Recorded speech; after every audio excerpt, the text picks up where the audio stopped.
Bernoulli principal की जो या बर्नौली इक्वेशन है उसकी एप्लीकेशंस की तरफ, और इसकी काफ़ी वास्ट एप्लीकेशंस हैं। हमारे पास काफ़ी जगहों पर ये यूज़ हो रहे होंगे ये प्रिंसिपल्स, या इवन हमारे पास जो मेजरिंग डिवाइसेस हैं वो काफ़ी इस बर्नौली प्रिंसिपल के ऊपर बेस करती हैं। आपको पिटॉट ट्यूब भी नज़र आई होगी। वो पिटॉट ट्यूब भी बेसिकली आपके बर्नौली प्रिंसिपल को ही यूज़ करते हुए हम लोग फाइंड आउट कर सकते हैं आने एयर स्पीड की वेलोसिटी, या जो एयर की स्पीड है वो क्या होगी उस पॉइंट के ऊपर या उस जगह पर। ये एग्जांपल है बर्नौली इक्वेशन की, और स्टैग्नेशन फ्लो से ही रिलेटेड है कि हम लोग बर्नौली इक्वेशन अप्लाई कर कर किस तरह से फाइंड आउट कर सकते हैं कि जो ये बाईसाइकिलिस्ट है इसकी सरफेस के ऊपर आपका जो प्रेशर है वो प्रेशर कितना होगा, या जो प्रेशर डिफरेंस है वो कितना होगा।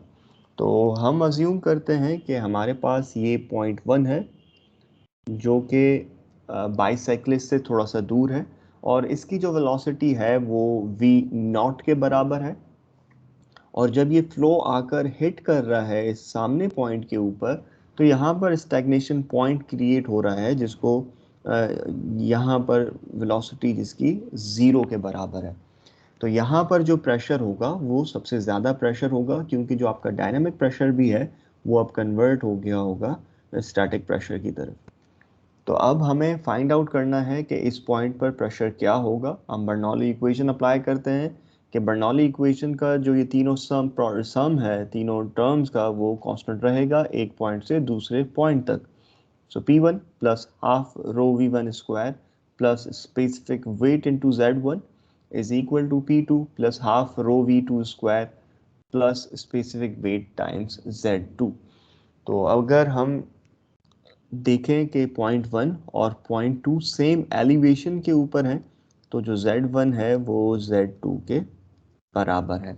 तो ये जो स्पेसिफिक वेट Z1 है और स्पेसिफिक वेट Z2 ये एक दूसरे को कैंसिल आउट कर रहे होंगे। अब जो वेलोसिटी है पॉइंट 2 के ऊपर वो 0 है। सो आपका जो ये वाला टर्म है टोटल टर्म 0 हो जाएगा। तो आपके पास क्या बच रहा होगा, P2 is equal to P1 plus half rho V1 square. तो यहाँ पर जो प्रेशर होगा वो किसके बराबर होगा, आने वाले फ्लूइड के स्टैटिक प्रेशर P1 और आने वाले फ्लूइड के जो डायनामिक प्रेशर है उन दोनों के बराबर होगा।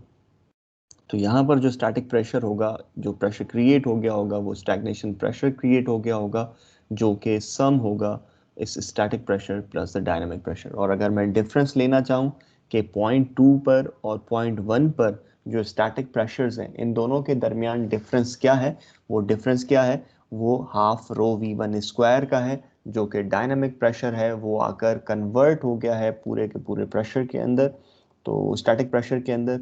तो हमारे पास यहाँ पर जो डिफरेंस है वो इसी वजह से ही आ रहा होगा, और इस वजह से ही जो बाइसाइक्लिस्ट को जो प्रेशर फील हो रहा होगा वो ज़्यादा फील हो रहा होगा। वो रीज़न क्या है, वो डायनामिक प्रेशर की वजह से उस पर ज़्यादा इफ़ेक्ट आ रहा होगा। एग्जाम्पल 2 है बर्नौली इक्वेशन की, कि हमें देखना हो कि ये जो तीनों टर्म्स हैं, हमारे पास ये 3 टर्म्स आ रहे हैं बर्नौली इक्वेशन के। एक तो प्रेशर है P, एक पोटेंशियल एनर्जी है और एक काइनेटिक एनर्जी है। ये एक पर्टिकुलर एग्जांपल गिवन है सिरिंज की जिससे फ्लूइड फ्लो कर रहा है, और उसमें पॉइंट्स दिए हुए हैं कि किस पॉइंट के ऊपर कौन सी एनर्जी सबसे ज़्यादा होगी।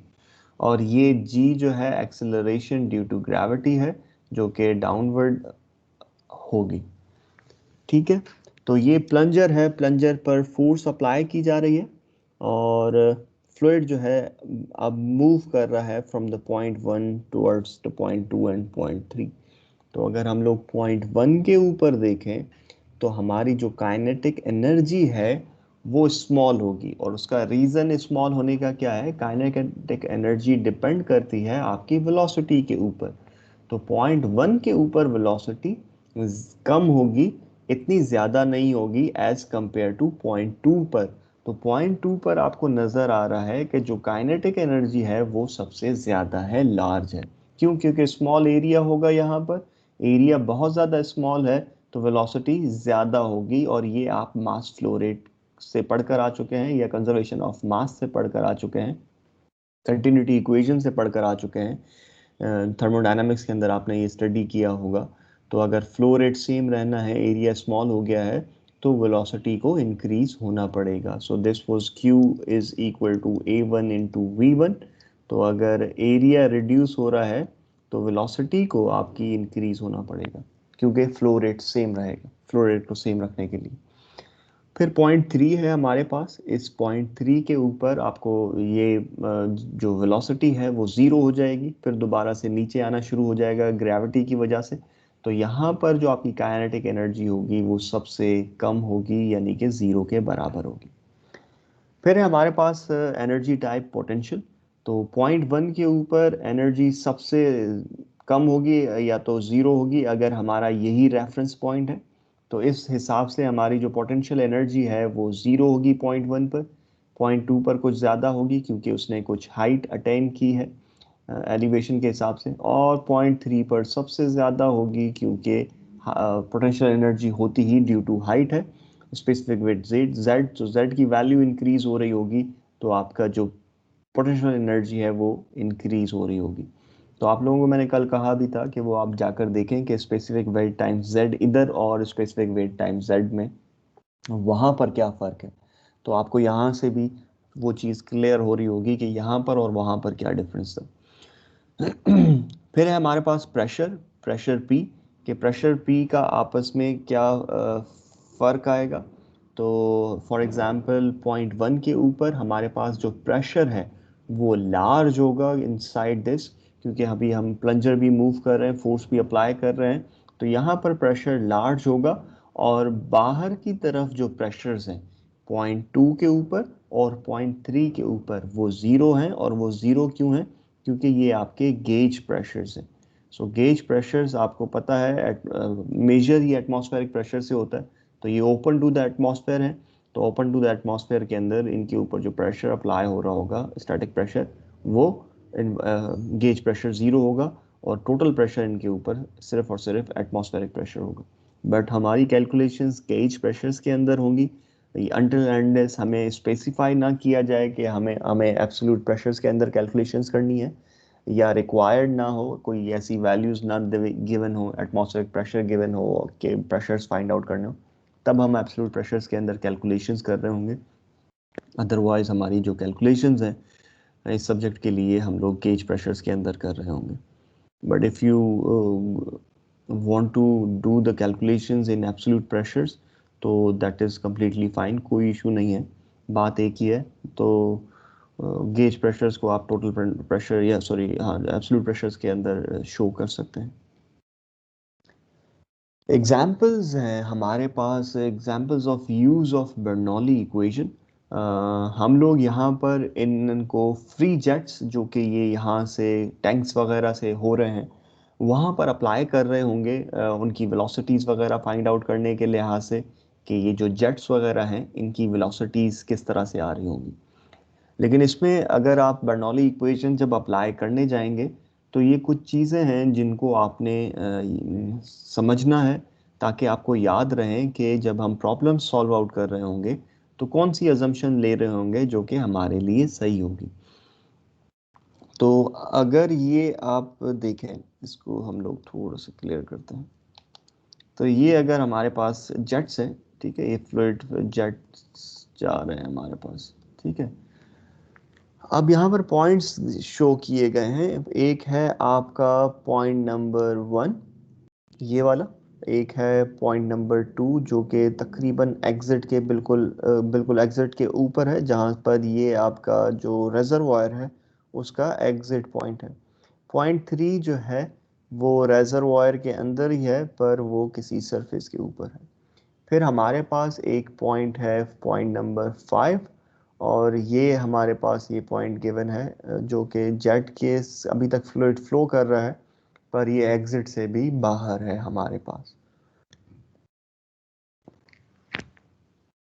और जो रेफरेंस पॉइंट है ये आपने ज़रूर देखना होगा, जो आपने डेटम सेलेक्ट करना है या कोई भी जो रेफरेंस पॉइंट ले रहे होंगे या रेफरेंस लाइन ले रहे होंगे अपने पॉइंट्स के लिए, वो हमेशा आपने उसको शो करना होगा, ताकि आपको प्रॉब्लम सॉल्व करते वक्त कोई इशू ना हो और ये वैल्यूज़ लेते हुए आपको कोई भी इशू ना हो। तो यहाँ पर वो दिखाया गया है कि जो z एक्सिस है, या जो वर्टिकल हाइट वाला, जो पोटेंशियल एनर्जी के लिए हाइट वाला टर्म है, वो रेफरेंस पॉइंट यहाँ से लिया हुआ है।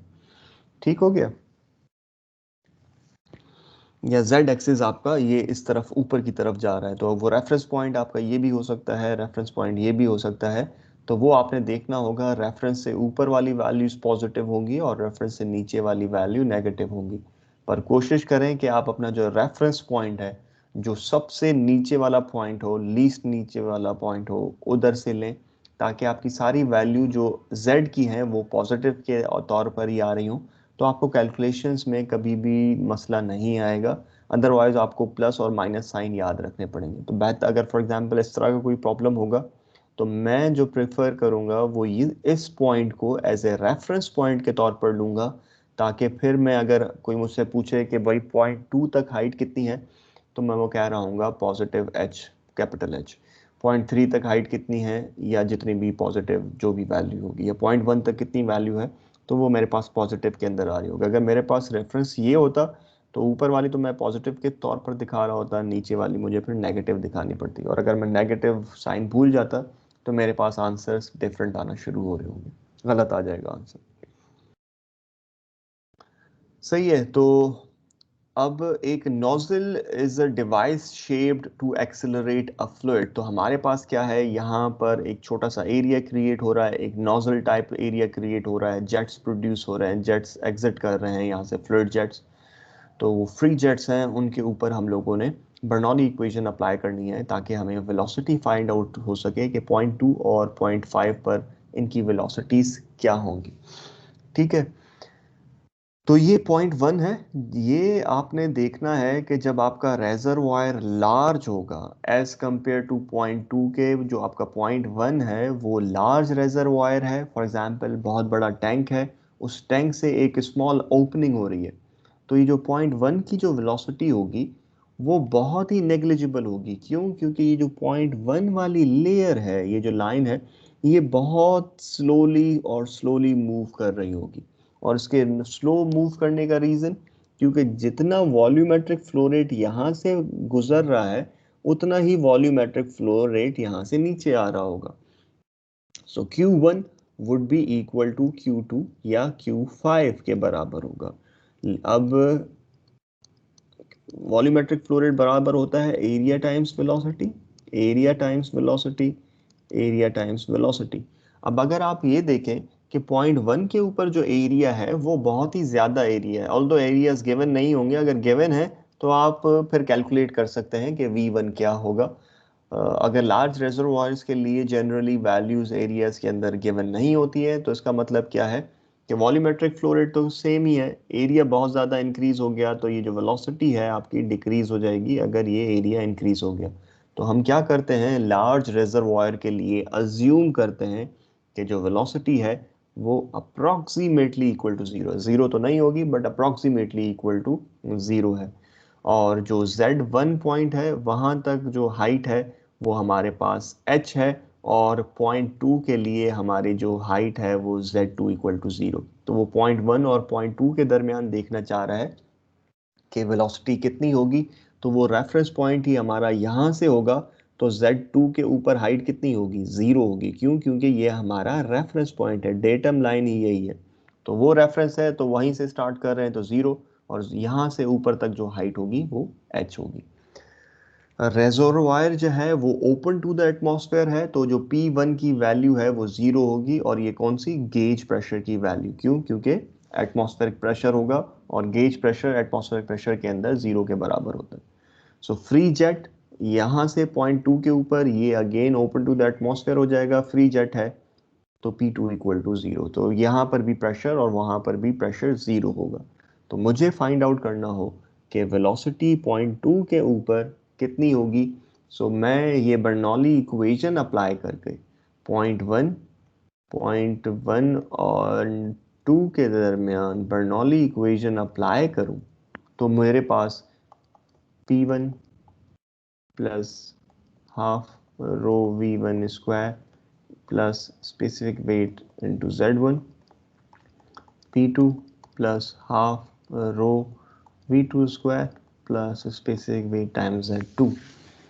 तो p1 ज़ीरो है, p2 भी ज़ीरो है, ठीक है, z2 भी ज़ीरो है और velocity approximately equal to zero है, और ये z1 जो है वो बराबर है h के, और मुझे बाकी मुझे वैल्यूज़ पता हैं। सो इस v2 से मैं ये वाली वैल्यू, ये आ जाएगा इसके बराबर, और ये इक्वल टू होगा √2g5 के। और इसी तरह से अगर मैं velocity at point 5 find out करना चाहता हूँ, तो मैं यहाँ को रेफरेंस पॉइंट बनाऊँ, पॉइंट 1 और 2 के दरमियान अप्लाई करूँ। तो इस तरह से बर्नौली इक्वेशन अप्लाई करके मैं फ्री जेट्स के अंदर से जो वेलोसिटी गुजर रही होगी वो मैं फाइंड आउट कर सकता हूँ with the help of Bernoulli equation।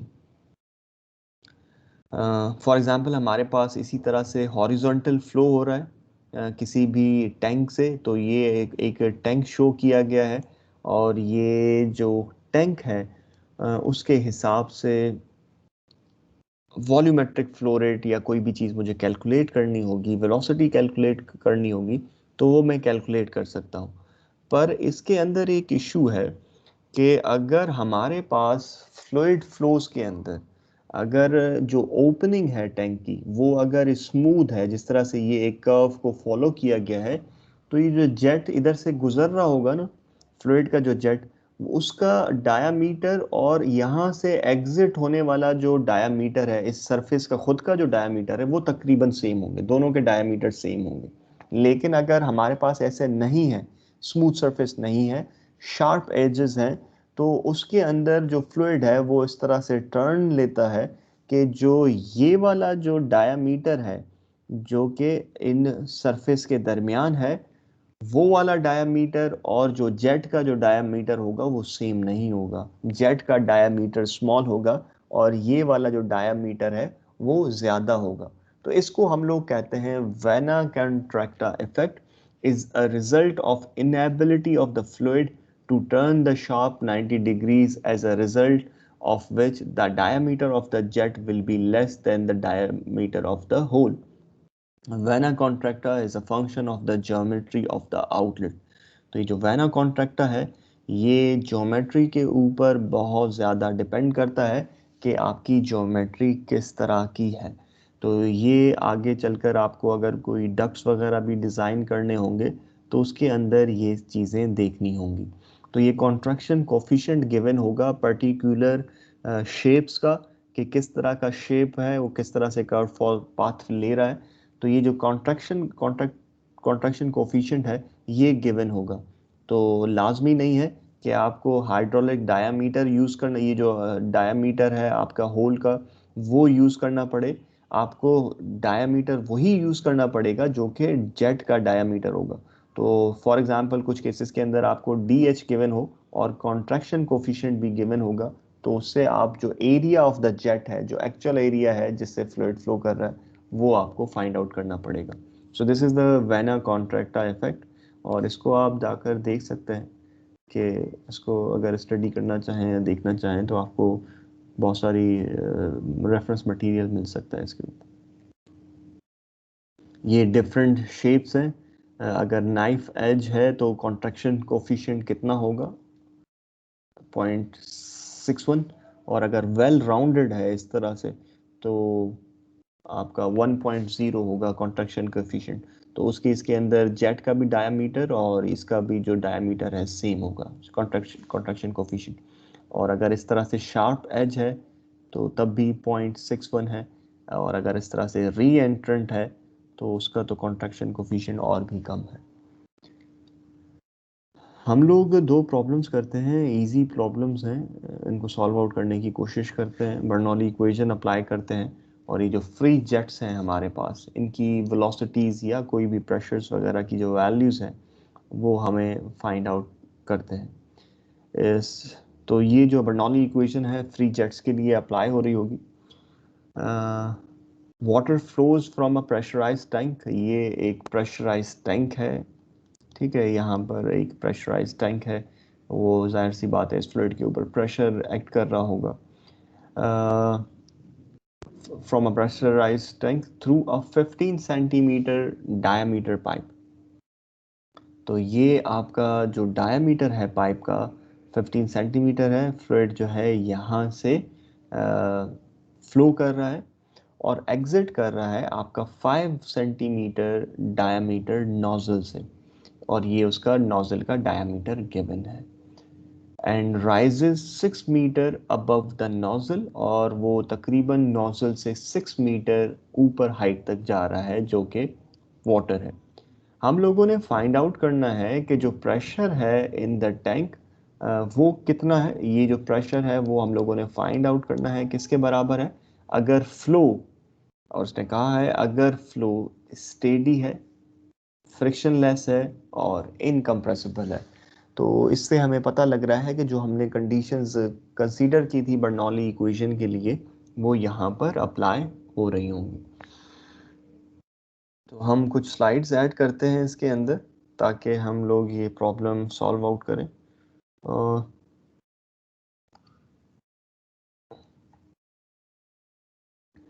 पहले इस प्रॉब्लम को सॉल्व आउट करने से पहले पॉइंट सेलेक्ट कर लेते हैं, क्योंकि ये यहाँ पर पॉइंट 1 होगा, प्रेशर यहीं पर एक्ट कर रहा है एयर का, तो वो हम लोग या यहाँ पर जो भी प्रेशर है एयर का जो इसके ऊपर लग रहा है वो हम लोग फाइंड आउट करें कि वो किसके बराबर होगा। तो ये हमारा पॉइंट 1 हो जाएगा। एग्जिट के ऊपर हमारे पास पॉइंट 2 है और यहाँ पर हमारे पास पॉइंट 3 है।